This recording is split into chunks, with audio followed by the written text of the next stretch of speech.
Hello Year 2, Storytime with Miss Drayton again, and this time it's The Lion Inside, and remember it's going to be by Rachel Bright and Jim Field. So, The Lion Inside. In a dry, dusty place where the sand sparkled gold stood a mighty flat rock, all craggy and old, and under that rock, in a tiny full house, lived the littlest, quietest, meekest brown mouse. So there's the rock, and there's the mouse.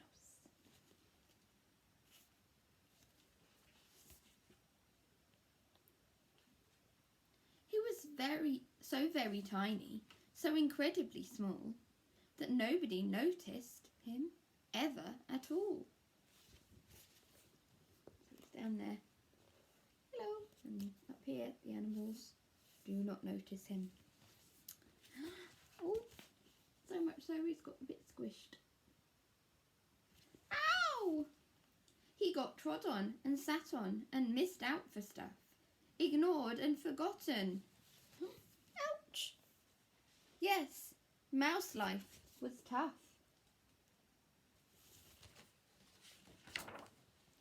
Meanwhile, far above, on top of the rock, times were quite different. It was lion o'clock. This huge, toothsome creature made sure everyone saw how important he was by how loud he could roar. See how loud you can roar. He was head of the pack. He was shouty and tough. He loved showing the crowd he was made of strong stuff.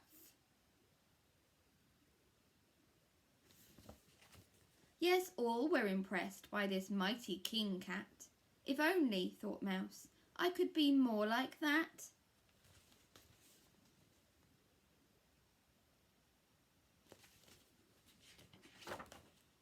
Then, late one dark night, in his Minnie Mouse bed, the cleverest thought popped into his head. He jumped from the covers and held up a paw. "I've got it," he said. "What I need is a roar." There he is, tried to roar. I mean, what if this mouse with the weeniest squeak was a little more grrr and a little less meek? Trying to grrr in the mirror at himself. Well, he'd still be the smallest of fuzzy brown mice, but he'd make friends and join in, and life would be nice. Yes, thought the mouse, I must find out how. I will learn to roar, and I will learn it now. But, oh my gosh, there was only one beast who could teach him this thing, but might make him a feast. It was time to be strong, take a chance. After all, forever was such a long time to feel small.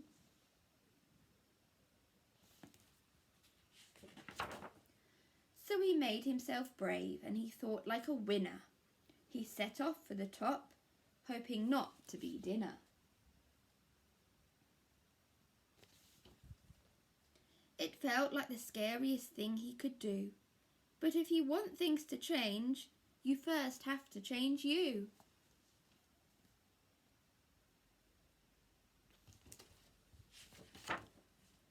The further he climbed, the closer he got to the slumbering lion reclining on top.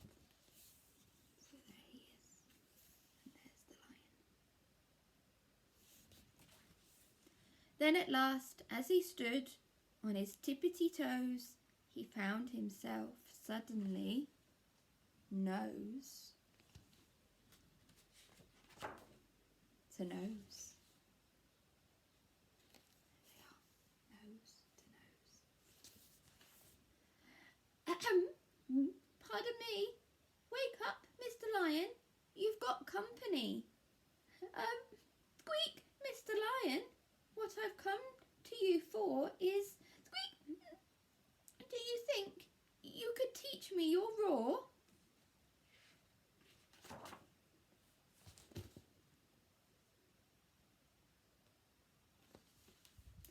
A silence befell that twinkling plain. Lion opened his eyes and puffed out his mane. Time slowed right down. Why, it felt like a week. Then he opened his mouth and let out an eek!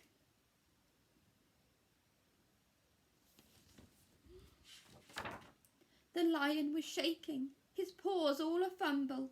He was backing away with a scrambling tumble. Don't hurt me, he whimpered. Oh, try to be nice. Well, my goodness, this lion was frightened of mice. Don't worry, Mouse peeped. I'm a friend, not a foe. Let's rock this together. We'll have fun, don't you know?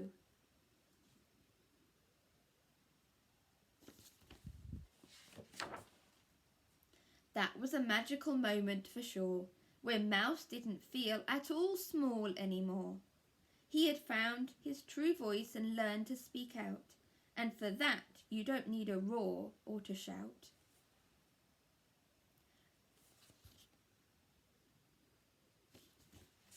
And from that day and always, the two were a pair. They both liked that rock better now that rock was to share. The mouse, while still little, felt big in his head, and Lion, he still roared, but with laughter instead.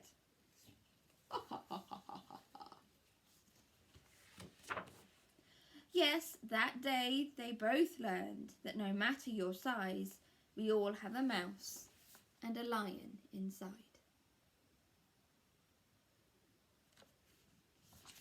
So, that was The Lion Inside by Rachel Brights and Jim Field.